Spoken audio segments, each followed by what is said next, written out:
Our hero Rakuto has built quite the name for himself with his powers and his harem, and we are picking up from when he and his girls get introduced to Cecilia and Alicia Ferguson. Our hero can't believe that Alicia is so fond of Cecilia that she refers to her as Oni-sama, but she states that she loves her so much that she would probably lose her mind if she did not see her for a month. Cecilia goes on to explain all the noble things that exist in this academy, such as the corridor, window, and terrace. However, Rakuto does not have any interest in the beauty of the campus, so he pulls her hair to give everyone a glimpse of his freak. Rakuto only wants to know what procedures are needed for him to freely roam around the campus. Cecilia is surprised by this behavior, but then our hero pulls her cheeks to let her know he means business. Cecilia goes crying to her sister about Rakuto, but the others tell her not to be a wuss. Now, we are told that Romina is busy with her appraiser course and its exams, which is why she is currently separate from everyone else. We then move back to Rakuto, who has made his way inside an assessment room where he is told that his abilities are going to be measured. He wants to know how this is going to happen, so Cecilia shows him a physical device that displays stats. She gives an example by showing off her own stats, which are quite impressive. As a matter of fact, her overall rank is A, which is really good for an adventurer. She goes on to explain that the lowest rank is F, the G rank is essentially a normal man, the D and E ranks are somewhat respectable, and you start getting respect from C rank onwards. Of course, A ranks are supposed to be the best, and Cecilia takes this chance to boast her own status as well. Once again, Rakuto does not care about such matters, so he asks Reina the difference between endurance and resistance. She states that endurance is defense against physical attacks while resistance is defense against magical attacks. Reina goes on to show her own rank, which is A, but the most important thing is that her magical power is not measurable. Basically, if your stat goes higher than 999, then it will be shown as not measurable. The other harem girls also give it a shot, and as expected, they get a respectable C rank, which is not too bad. However, everyone likes to act cool until the main character walks in, so Rakuto stuns everyone with his stats. Pretty much all of his skills are not measurable apart from his magical power, which is at C rank. The girls go crazy upon this revelation because up until now, they had only seen immeasurable stats in magical power.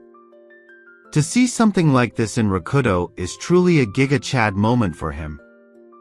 However, Cecilia is clearly jealous of our hero, and she says that it does not matter how good the stats may look like, because none of that counts when you're in the middle of battle. She does not want Rakuto to get carried away by this revelation, but he simply pulls her cheeks again to remind us that Cecilia can be cute as well. It's time to measure Natsumi now, but she is shocked to see that her stats are even lower at rank D. Mia decides to cheer her up by saying the stats do not matter as much as the training does. After all, Natsumi can always become better by improving her sword skills and other physical traits. Now, it's time for Mia to take a look at her stats, and they come in at a respectable C rank. As expected, Natsumi is jealous of Mia and asks her when she got so strong. Mia herself is not too sure of this, and she states that it could probably have something to do with her turning into a succubus girl. What's more shocking is that the little ant girl Ria gets stats good enough to place her at rank A, which totally messes with Natsumi's confidence. As a matter of fact, Rakuto himself did not expect Ria to gain such impressive stats even though he is aware of the Ant Queen's influence on her. It's time to move on to the next stage, where we see an old man greeting Cecilia with fondness. He asks her why she is here, so she explains that she wants to test everyone's combat abilities. The old man gets what she means, so he summons a magical barrier which will prevent any kind of lethal injuries. This means that everyone have a go without worrying about causing serious damage. The old man asks Rakuto if he has any weapons on him, but he says that he prefers to fight with his bare hands. The old man comments that our hero must have received high stat values, and he fears that he must be an overconfident young man. Of course, the old man is here to keep such people grounded, so he decides to deal with Rakuto later. He focuses on Natsumi for her assessment, but this could also be because his intrusive thoughts have taken over after checking out her curvy body. He defeats Natsumi with ease during their sparring session, and even she gives up rather easily. Next up is the bunny girl, who also tries her best against the old man, but it is of no use as she gets bested with ease. The old man seems to be toying with the girls, as when Mia launches her magic missiles on him, the only compliment he provides is that she has some magical ability. He decides to show her how the big boys play by launching his own spell on her, and this is enough to beat down Mia. Rakuto rushes to his slave girl to see if she is all right, and she explains that her head hurts a little. Since our hero is a man of culture, it is only natural for him to treat a headache by pressing on Mia's soft pillows. She gets into the mood, and even Rakuto has now lost himself in his intrusive thoughts, so no one can stop them now. The duo engages in some shady activities, so Natsumi has to call them out on what they are doing. She grabs Mia and tells her to think about the time and place for such acts, but she needs to remember that Mia is a succubus girl, so this is rooted into her blood. Anyway, it's time to move on to the battle between the old man and Ria, which should be interesting due to Ria already being a rank. However, all it takes is one punch from the ant girl to send the old man flying away. Cecilia can't believe what she is seeing, and the old man has to be rushed to the infirmary immediately. It does not look like he is going to wake up until the next day, so Rakuto laments he has nothing to do now. Suddenly, a cute girl pops up from behind and asks if she can perform the test. She reveals her name to be Akemi Yuki, which is a hardcore Japanese name. This makes Rakuto wonder if she too has been reincarnated into this world. Yuki states that she has been at the academy ever since she was picked up from an orphanage. Now, Yuki asks Cecilia if she can replace the old man because she is actually more powerful than him. Cecilia states that using Yuki to test Rakuto would actually put him at a disadvantage. However, the thought of our hero getting a black eye makes her very happy, so Cecilia allows Yuki to become the replacement. Of course, she also gets a bruise from the harem girls because of her ill wishes towards their master. It's time to kick off the battle, and Cecilia cheers for Yuki to beat Rakuto into little pieces. Yuki asks our hero to begin because if she launches the first move, then there is a chance that his ability may not get displayed. On that note, Rakuto decides to give Yuki a glimpse of his strength by breaking the arena with one blow. He then launches into an attack straight at her, which should be more than enough to knock her out. However, Yuki uses her own ability, and then we are back to the battle before Rakuto had launched his first attack. She asks our hero the same thing that she did earlier, so he obliges once again and attacks the floor. This time, since she saw it the last time, Yuki launches herself into the air and strikes Rakuto with her finisher move. Of course, our hero is ready for anything, so he also lands a blow on his opponent, but then they are brought back to the battle before it began. However, Rakuto has an injury on his arm, which he had sustained from Yuki's finisher move. She comments that she has understood how this is going to play out. We learn that she has the skill known as the Mobius fingerprint, which allows her to reset battles as many times as she wants.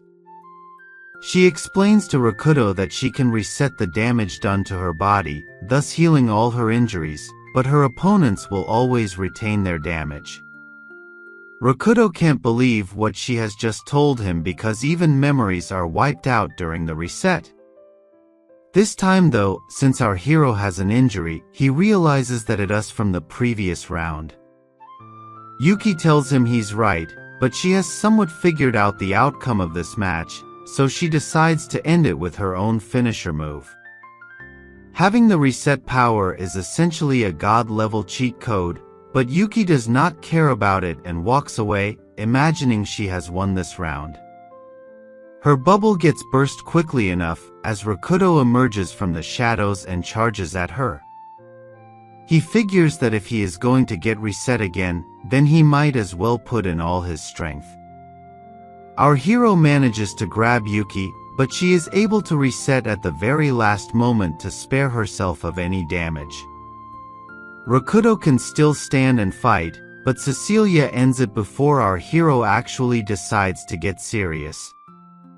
Yuki, on the other hand, is extremely emotional right now because she just managed to escape a very close call, which is something she is not used to.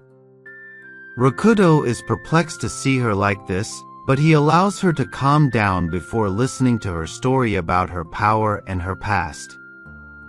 Yuki had the same name back when she was in Japan, but she had a serious illness which forced her into the hospital regularly.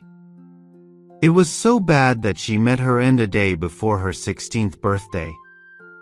This made the goddess pity her a lot, which is why she gave Yuki such a powerful cheat skill to compensate for her previous life. Apparently, Yuki was also instructed to enroll into the academy and search the dungeon. That's enough of a backstory for now, so Cecilia decides to hand out everyone's ranks to them. It comes as no surprise that Rakuto gets an A rank, and that's probably because S rank does not exist in this universe. Even Ria has the same rank, so she blushes and tells her master that they are a match. Naturally, this makes Reina jealous, so she tells our hero that even the both of them are a match as she too is a rank. Rakuto decides to make Reina happy by agreeing to what she says while also petting her on the head. Suddenly Romina shows up and reveals that she has received a C rank card, although the card design matches Rakuto's. She reveals that she was taking the appraiser exam on weapons and herbs while the warrior exam was going on, and she received the highest score from the past 3 years. Naturally, Romina wants to be praised for this impressive feat, and Rakuto obliges by petting her on the head as well. Our hero is a bit confused though, because if Romina topped the scores, then it does not make sense for her to have a C rank. Cecilia explains that Arthur Ferguson, the man who accomplished this academy, wanted to focus solely on warriors, which is why they are treated differently when compared to appraisers. The other girls take a look at their cards to confirm that all of them are C rank, but in the case of Natsumi, it's a hilarious reveal of D rank, which might be due to the fact that she was the first one to experience Rakuto's D. Having said that, she is still jealous of Ria, who managed to flirt with her master over their shared ranks. Now that the rankings are done, it's time to go to the student dorms. Rakuto is given room number 710, which is a nice and spacious place for him. He sits down and thinks of relaxing, but then he hears some knocking on the door. He asks who it is, and it happens to be his little ant girl Ria. Rakuto opens the door and asks her if she has come to play with him, which makes her really happy and excited. Ria sits on the bed while her master gets ready, and then he offers her a drink. Ria takes a look at the bottle for a bit, and then she pops open the cork. It hilariously hits her in the head after deflecting off the ceiling, which makes Ria's reaction very cute. Now, the ant girl takes a sip of the booze, and it clearly seems to be doing something to her. Rakuto asks Ria if she likes it, so she looks at him with shady eyes and grabs his arm. The ant girl is done being a kid and wants to become a woman, so she gives a signal to Rakuto. What follows is a series of shady activities, and in the middle of this, Rakuto learns that Ria is a honey girl and not a milk girl. This drives our hero crazy, so he unleashes the hawk to a 9,000 tongue twister on Ria. After the ant girl has the experience of a lifetime, somebody else comes to the door, so Rakuto checks on who it might be.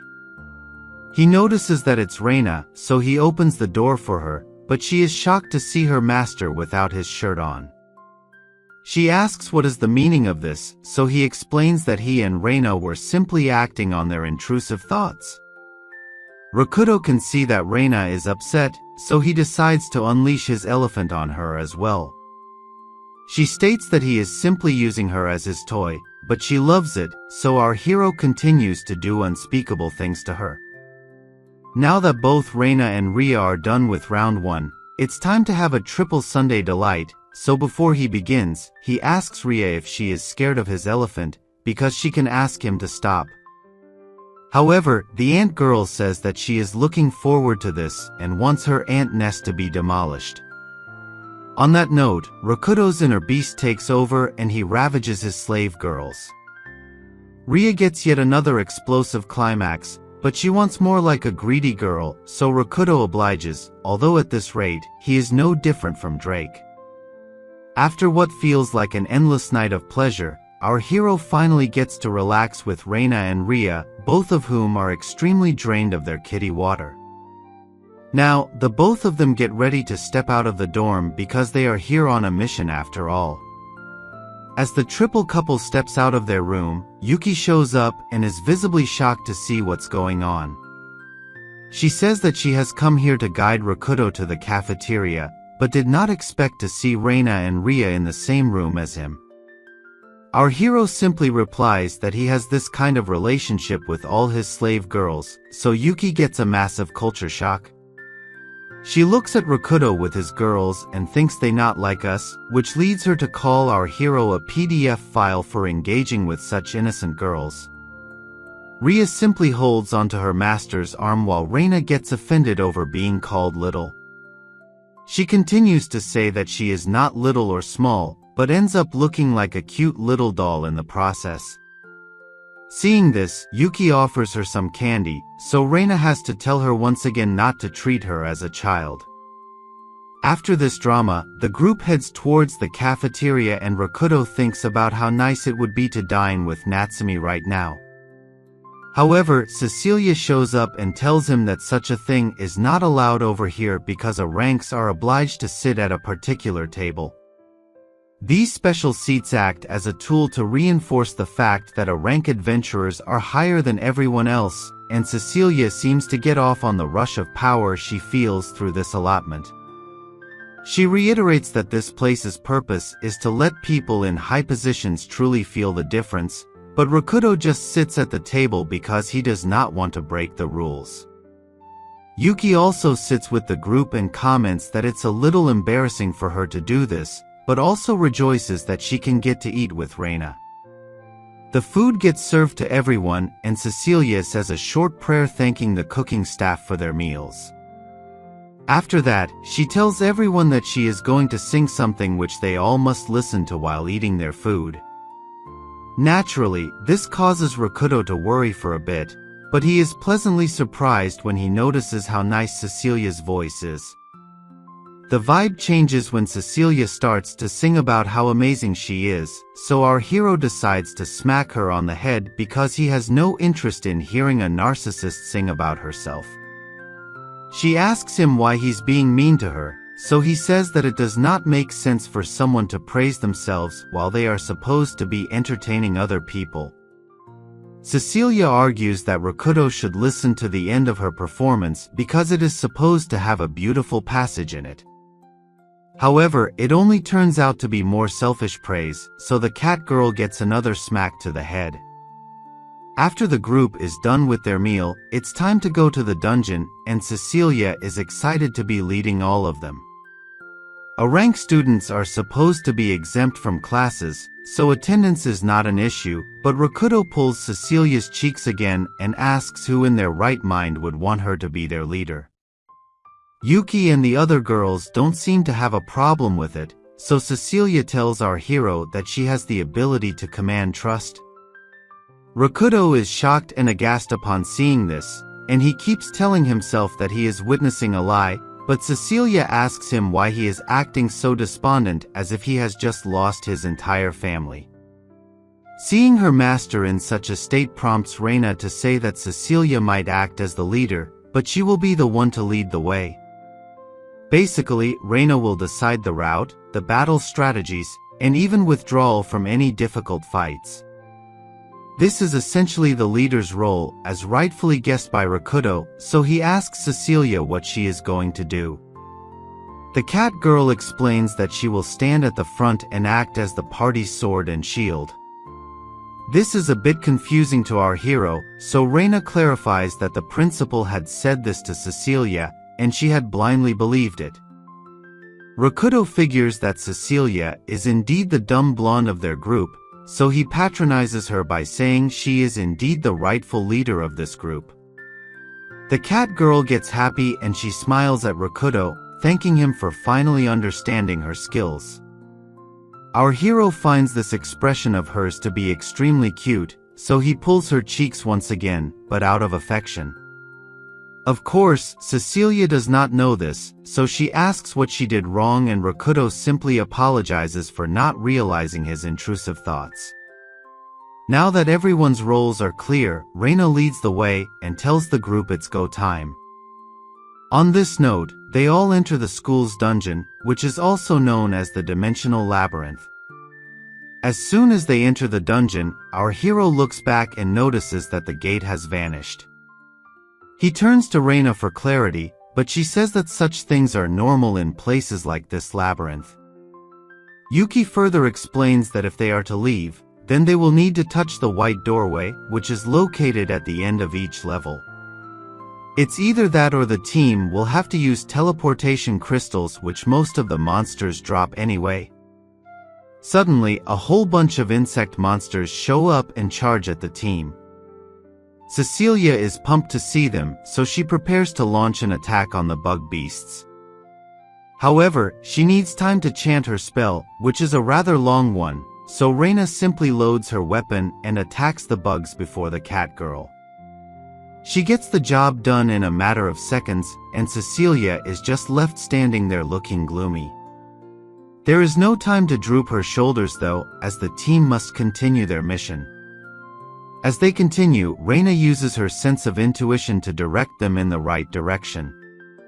Cecilia can smell something off, so she asks Reina what she is doing. She says that she is simply marking the walls with her scent for a better sense of the dungeon's layout, but Cecilia accuses her of using primal animal techniques of marking their territory. Reina finds this quite ridiculous because she has never done something so suspicious. Anyway, the decor of the dungeon changes because everyone has crossed it and moved on to the next level. As they move further ahead, they notice some weird insect monster standing in front of them, and it looks at the team with murderous intent. This beast is rare, so the team wonders what it really is. Reina seems to recognize it, but she only says that it's a rare bug monster which can wipe them all out if they are careless. She tries to shoot at it, but the bug beast attacks her, causing her to dodge. Yuki tries to get around the monster to save herself, and she tells everyone to stay away from it. One blow is all it takes for the monster to end them, so Cecilia's eyes light up. She feels it's finally her time to shine, but Rakuto is not going to take any half measures over here. One punch is all he needs to destroy the bug monster, prompting the girls to look at him the same way characters from One Punch Man look at Saitama. Ria rushes towards her master to see if his fist is okay, which he confirms after she takes a look at it. Relieved, Ria hugs Rakuto because she will be needing that fist later for other activities. It's time to keep going, but our hero notices that Cecilia has dropped to the floor and is feeling all kinds of emotions. He asks what's wrong with her, so she says that everyone else is doing all the work for her. Reina wants to know why the cat girl is throwing such a hissy fit, so Cecilia explains that she is bored already. In order to console her, Rakuto and Ria tells Cecilia that she can take on the next monster all by herself. After some time, a monster does appear, but it is as harmless as a level 1 oddish. Rakuto, Yuki, and Reina all comment that they can defeat this monster with one blow, but they would rather leave it to Cecilia in order to boost her confidence. They rally after the cat girl to finish the job, which she does, but all it takes is one lazy strike. Once again, Cecilia drops to the floor and comments on how all of this is just wrong. She wants more action, and this is enough to push Rakuto over the edge. He does not have time to deal with a cat girl, so he decides to give Cecilia a nice spanking to keep her quiet. After he is done punishing Cecilia, our hero tells the girls it's time to move forward, although Reina does comment that he does not show the cat girl any kind of mercy. It's night time now, and the team has managed to make it to an open area. Reina realizes that this is the boss room of the dungeon, and then the monster finally presents itself to the group. It is a massive spider that is sitting on its web, planning to make a meal out of everyone present. However, Reina comments that this is not even that tough of a monster, so they should be able to defeat it without any effort. As the team prepares to defeat the giant spider, a sword pops out from beneath and ends the monster in one strike.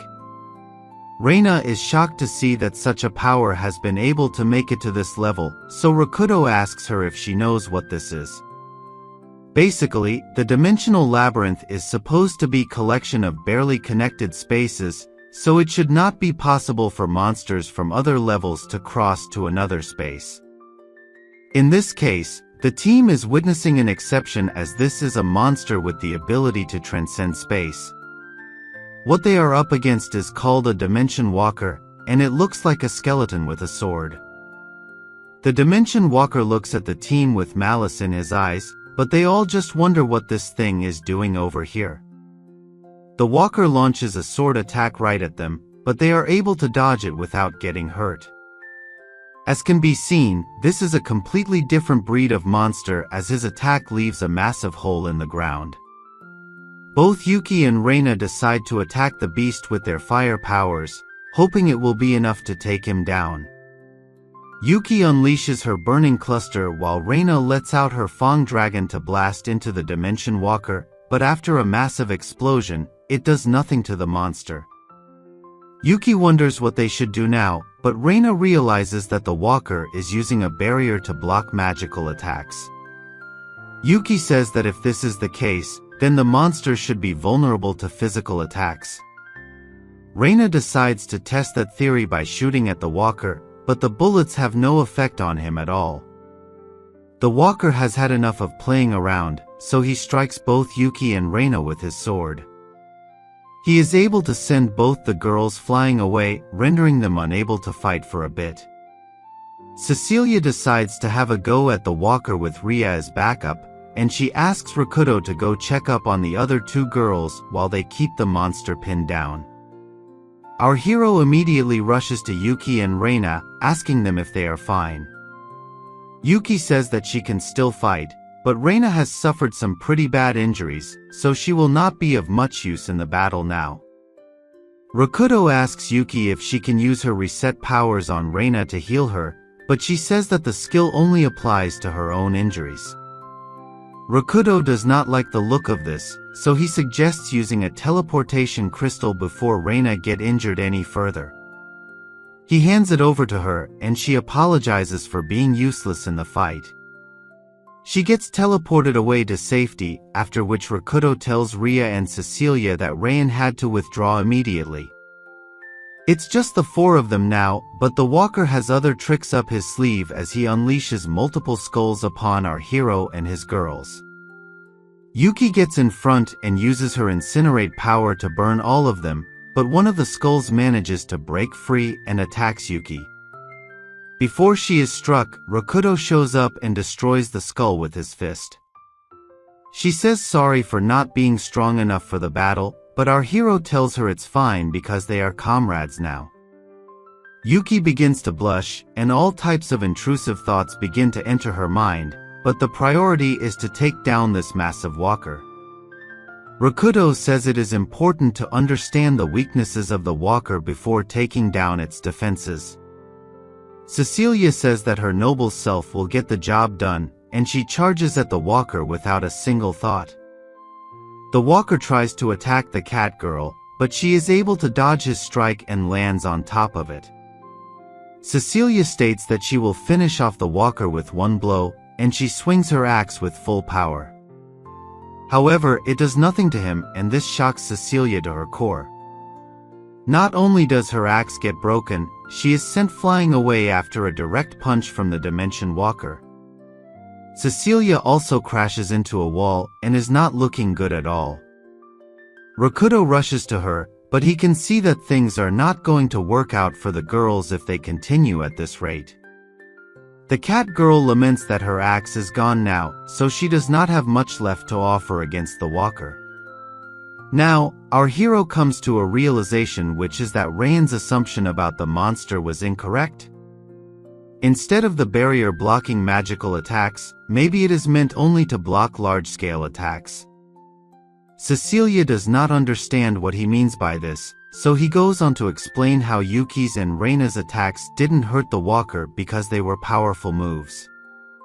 Reina's bullets may not have done any damage to the walker, but she still managed to hit him, which indicates that weaker attacks have a better chance against this opponent. So, if they are to defeat this beast, the only way to do so would be for Rakuto to get his hands dirty. Technically speaking, he should have been the first to attack, but that would ruin his heroic rescue right now. Cecilia does not know what is going to happen next, but Rakuto decides to jump right on top of the walker and land on his head. He tries to punch the monster with a strong attack, but the dimensional barrier activates, rendering it moot. Of course, this is not a problem for Rakuto, because he proceeds to touch the walker's skull and then he unleashes his power. He overcomes the barrier and breaks the walker's skull with a finisher move that is equally as impressive as it is effortless. With that, our hero hops off the Dimension Walker, who is now missing half of his head. The beast drops to the ground completely annihilated, and it disintegrates to reveal something rather useful. Cecilia is shocked to see what item the walker has dropped, because it is an emerald crystal. This item is a AA class item drop, which makes it among the rarest of the drops. Rakuto picks up the crystal and asks what they should do with this item. Usually, in such a case, the drop item's use is decided by the party, but that would be unfair to our hero since he has done all the work.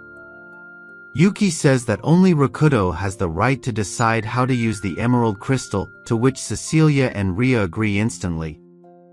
Now that the dungeon has been completed, it's time to head back to the main campus. The team rushes to the medical facility over there where Reina is healing from her injuries. Reina asks the team if they were able to beat the walker, and they say of course they did. Reina is not too surprised by this because Rakuto was on their team after all. Yuki will be continuing her investigation of the labyrinth and Cecilia will be reporting to the academy regarding what has happened. Even so, Reina looks like she's in a lot of pain, so our hero asks her if she is fine. Reina says that it's no big deal, but Rakuto knows that she has to be joking. After all, 3 of her bones have been broken and even her elbow has been bent in the wrong direction. This is supposed to be an extremely serious injury, but Reina says that such is the way of life. Combat is generally tough, and since she is resting now, there is no difference between her current injury and a scratch. This is still odd to Rakuto, but he is glad as long as his slave girl is okay. Reina says that she will always be okay as long as she is by her master's side, and it makes our hero blush. Now, the nurse shows up and says that it's time to wipe Reina's body, so it would be great if Rakuto could leave the room. However, Reina says no to this suggestion because Rakuto is her lover boy. As a matter of fact, she would prefer it if he washed her body instead of the nurse. This is all it takes for our hero to get up and activate his Sigma male persona. He takes the water from the nurse and then instantly gets to work on Reina, somewhat surprising her. She did not expect her master to do this, but our hero says that he is a man of culture. So, if Reina has said that she wants Rakuto to clean her, he will definitely do it. The slave girl says that she had only said this so that he would not leave her alone, and she would just wash herself. However, Rakuto says that no man will hold back if he gets a look at that flat table of hers. Of course, he is just being nice to her, because such a compliment borders on Drake behavior. Rakuto can't control his intrusive thoughts any longer, so he transforms into the diddler of the manga world. He goes on to wash and wipe Reina. What follows is an extremely shady sequence of events, and before Rakuto uses his tongue twister 9000, he asks Reina why there is so much moisture around her kitty. She asks if it's sweat, but we all know that's not the case. Of course, Rakuto says that if this liquid is indeed sweat, then he will need to wipe it. After an explosion of intrusive thoughts, Reina takes a breather, but our hero is not done just yet. His elephant comes out to play, so Reina asks if he really wants to do this in the wardroom. Rakuto simply says that if Reina wants her to stop, then he will obviously not carry on, but this makes Reina conscious. She does not tell her master to stop, so he carries on with his shady acts. After tons of actions that cannot be described over here, Reina is completely drained and satisfied, leaving her unable to move. Rakuto tries to comfort her, but she calls him a bonehead because of his insatiable love for boning. Our hero apologizes for not having a hold of his intrusive thoughts, and then he hugs Reina to make her feel better. At this moment, Ria shows up and tugs at our hero's sleeve, indicating that even she wants to be treated to his elephant. Rakuto is a real gentleman, so he cannot let down her request at any cost. He goes on to engage with Ria as well, but Reina is about to leave the room, so he asks her a quick question.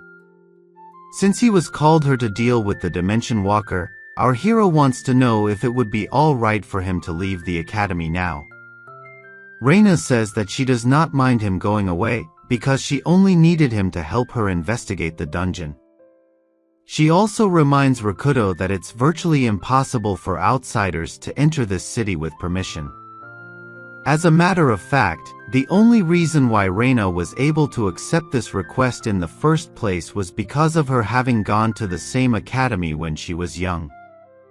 Rakuto does not get why things are so strict over here, but Reina explains that it's because of things like this that the items dropped in the city's dungeons have such a high value. Rakuto can rent a house if he wants to stay, which is a good idea for him. After he is done with Ria, our hero hears some knocking on the door again, so he dresses up the ant girl quickly. Upon opening the door, he sees that it's none other than Alicia, so he asks her what's wrong. That's exactly what the cat girl would like to know, because the situation does look a bit shady to her. There is also a lot of sweaty odor in the air, but our hero tells her not to worry about such things. None of that matters now, because Alicia has come here to give Rakuto his reward. It's a big pouch which includes a bonus for taking care of the Dimension Walker. That's roughly 2 million gils, but Rakuto has no idea what a gil is supposed to be. Alicia explains that the gil is the currency used within the academy, and if we were to compare the earnings, then 1 million gils are enough for an adventurer to live 1 year comfortably. Since he has been given 2 million gils, Rakuto realizes that he has sorted out the next 2 years for himself and his harem girls. Alicia maintains that Dimension Walkers are the most dangerous monsters you can find in any labyrinth, so the reward fits the achievement. Our hero takes the cash and then the girls try to arrange the coins, but they end up causing a mess. Rakuto takes a closer look at the gils and realizes it would be a lot better to just stack the coins up one after the other. Sorting the coins into piles of 10 each is also a good way to get the job done, and Ria completes her task with ease. Rakuto is pleased by what he sees, and he pets the ant girl to show his appreciation. Reina gets jealous and says that she too was able to stack up her piles. Rakuto pets her head as well, and it makes her extremely happy. Our hero confirms that there are indeed 2 million jewels here, which may have made things awkward, but it's important to be careful when it comes to money matters. He also has another question to ask Alicia, and it has to do with him renting a house over here. Alicia agrees that he should stay here for a bit longer, and she decides to show our hero a few houses in the area. The cat girl takes Rakuto to a massive place and says that this is the best she can do for him right now. He asks Alicia how much the house would cost, because an impressive place like this would mean a lot of rent. Alicia says that the cost is 100,000 jewels a month, but in Rakuto's case, she will give it to him for free. Our hero wants to know why she is doing this, so the cat girl reveals that she has one more request for him. Rakuto listens carefully, but Alicia simply says that she wants him to continue visiting this town even after he is done with his business. At this point, instead of a harem house, our hero is dealing with a harem town. All of this may sound good to Rakuto, but he wants to know how he will be able to enter the town when the school is closed. This is a valid question, so Alicia decides to give Rakuto a special ring. Then, she opens up a portal underneath her with the same ring and offers her hand to our hero. He holds it and they vanish suddenly, leaving Ria alone at the house. Rakuto opens his eyes and is surprised to find himself in another place. Once he steps out, he notices that he has been brought to the land of Kamiso, which is rather surprising. Alicia explains that the teleportation was the effect of the twin rings, which were created by the great Arthur Ferguson, her ancestor. It's possible to teleport between the locations of these rings, which is how the couple were able to come here in the first place. There are some scrolls which are required to activate these transfers, and Alicia hands them over to Rakuto. He asks her if it would be possible to get more of these scrolls, so she explains that she can make more of them if she is given the materials. Rakuto wants to know why Alicia is giving him such valuable items, so she makes a face and asks him a question. Alicia wants to know what Rakuto thinks of Cecilia as a person because she loves her Oni-sama. Our hero says that Cecilia is funny in the head and he feels sorry for her, prompting Alicia to say she appreciates his concern, but wonders if he's being a bit too cruel over here. She adds that Cecilia is not usually the type to take an interest in the affairs of others. As a matter of fact, ever since the cat girl was born, she was raised to be the heiress to the Ferguson household. Cecilia was taught to treat everyone as a pawn, other than Alicia of course. However, since she has met Rakuto, Cecilia seems to have changed as a person. It is because of Rakuto bullying her that she only talks about him day and night. Unfortunately, a lot of this is just ranting about our hero being terrible, so he wonders what all of this has to do with the rings and the scrolls. Alicia states that anger is also a necessary emotion, but Cecilia has been suppressing that emotion for a very long time.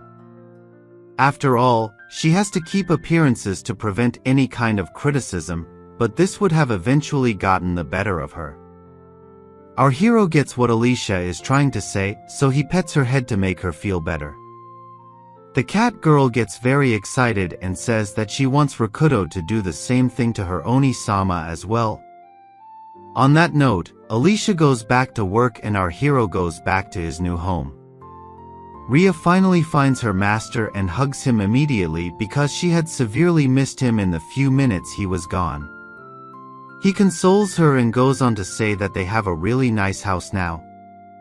Ria wants to put that to the test by pouncing on her master and suggesting that they get their freak on again. Rakuto is a bit surprised by this, because he did just do shady things to Ria not too long ago. However, when the elephant is that good, it's hard for kitties to resist. Anyway, the two of them engage in some more unspeakable acts, and once they are done with, Rakuto decides to gather the other girls too. He goes to the girls' dorm and knocks on Mia's door, which makes her very excited. She gleefully opens the door to greet her master, but she does a lot more than just smiling and hugging. Romina is also here, and Mia says that she was visiting her and Ramina to play a game of Dragon. This is a game similar to Old Maid, with the main difference being the card decks using dragons instead of jokers. Clubs and spades are also replaced with magical elements such as fire and water. The girls ask their master if he would also like to play with them, so he takes a look at Ria, who is clearly feeling a bit jealous. Mia simply takes this as a yes, and the girls proceed with the game. Romina decides to become the card dealer, and she comments that adding more players is a great idea because the game is not that great with just 2 people. Romina becomes even more excited and says that there should be some kind of punishment for the person losing the game. However, her intrusive thoughts get the better of her, and she states that the loser will need to remove an article from their attire as punishment. As shady as this may sound, both Mia and Rakuto are fine with it because they already know what their bodies look like. Ria is a bit shy to play the game, but she goes ahead with everyone else. Mia asks Romina if she had drawn the dragons on the cards, and the banter continues as the game progresses. Eventually, it is Romina who loses the first game, so she has to enact the punishment that she advocated for. She does not lose hope though, and asks to play one more game to make up for her loss. Ria supports her enthusiastically, but it is of no use as Romina keeps losing again and again. She tries to get the upper hand over Ria, but even this is of no use as she loses yet again. Rakuto knows what is going on, which is that Ria can see the cards being held by Romina. It might be cheating, but nobody's really saying anything to her, so she continues with it. The ant girl uses telepathy again to win the match, but Romina realizes she is going to lose, so she asks Ria to wait. She goes on to shuffle the cards once again and places them on the bed. For some reason, Ria is not able to read the cards this time, so she takes off her jacket and whispers into Romina's ears that she has won this round. Romina can't believe that she has finally won a game and quickly dresses up after thanking Ria for her kindness. Now, Rakuto asks where Ramina is, so Romina explains that she is out fighting with Natsumi as part of their practice rounds. Our hero heads out with his girls to check on the status of the girls, and he learns that they are using the barrier as well, meaning they can get injured, but nothing will be lethal. Now, we see Ramina and Natsumi taking the fight to each other in a thrilling display of power. Natsumi decides to launch a direct hit on Ramina, but she is able to block the blow with the power of her shielded braces, almost like Wonder Woman. Natsumi is shocked to see this, but she shouldn't be so surprised because Ramina sure has the figure to replace Gal Gadot.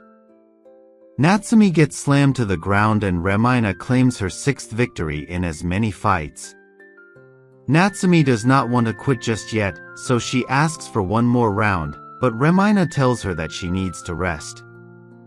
Natsumi maintains that she has to become stronger, but Ramina says that training while she's injured is not going to do her any favors. She wants to know why Natsumi is so eager to get stronger, so she answers that it's because she wants to serve Rakuto better. She says that since her master had saved her life, it is her duty to help him as much as she can. Ramina realizes what she's talking about as she too has fallen in love with our hero for a very silly reason. She states that when she was roaming around with her sister Romina, a shady man had tried to pick them up. They had refused his advances, but he kept persisting, and that was when Rakuto showed up to help them out. It was this very moment that made Ramina fall for Rakuto, and even though Natsumi has heard the story before, she still finds it to be very romantic.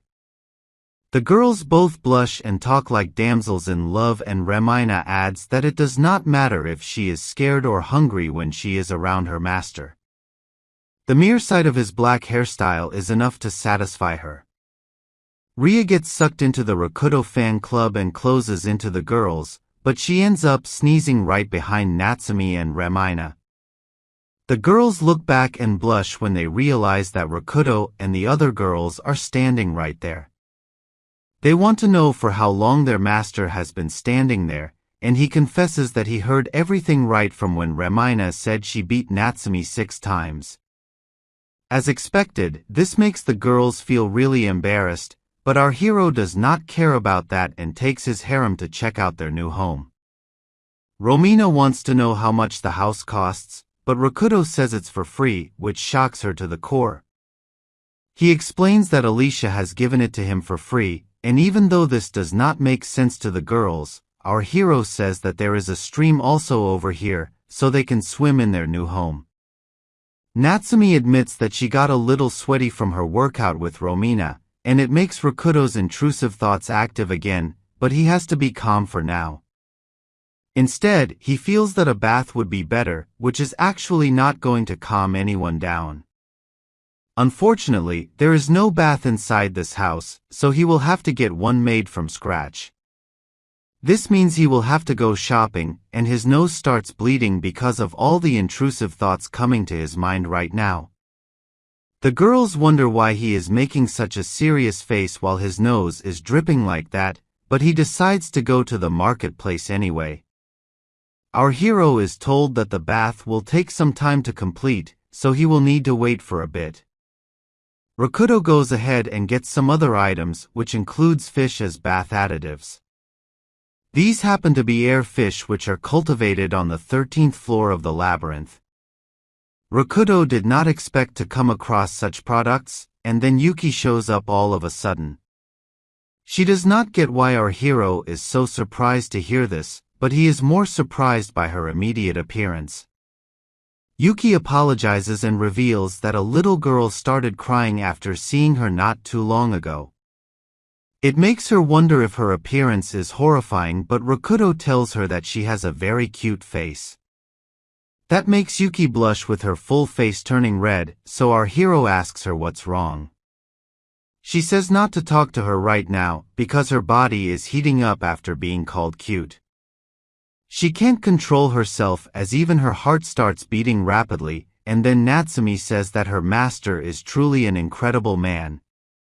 However, Romina adds that getting engaged with shady activities 16 times a week is a bit too ridiculous. Yuki comments that it's more than double the number of days that exist in a week, which means our hero has transcended to God-level status when it comes to unspeakable things.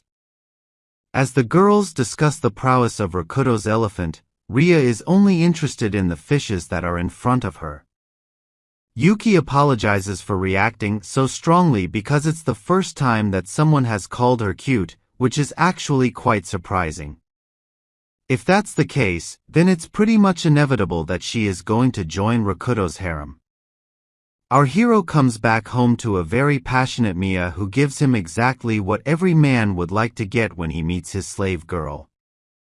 However, there are other girls in attendance, and they can't believe what they are seeing in front of them, especially because Mia and Rakuto are not even married. One of these girls happens to be Camille, who has managed to come here with her bodyguard Babe. Rakuto wants to know how these girls managed to enter the city because it's supposed to be extremely tough for normal people. Camille scolds him by saying she is nobility, so it did not take a lot of effort for her to make it here. Plus, her family has donated a lot of money to the Ferguson Academy, so there's no reason for them to refuse her entry. She then tells Rakuto that she is a lot more important than he thinks of her, but he only wants to know why she has come here. Camille tells him that she is not obligated to reveal this to him, but he uses his own telepathy to learn that she came here because she missed him a lot. Camille tries to defend herself by saying she is not that lonely, but it's of no use as the truth is out. She drops to the floor, so our hero goes to check up on her and even refers to Camille by her nickname, which is Yui. He then takes a look at her face and everything seems fine from here. However, now that Camille has come here, what is going to happen in Rakuto's new harem palace?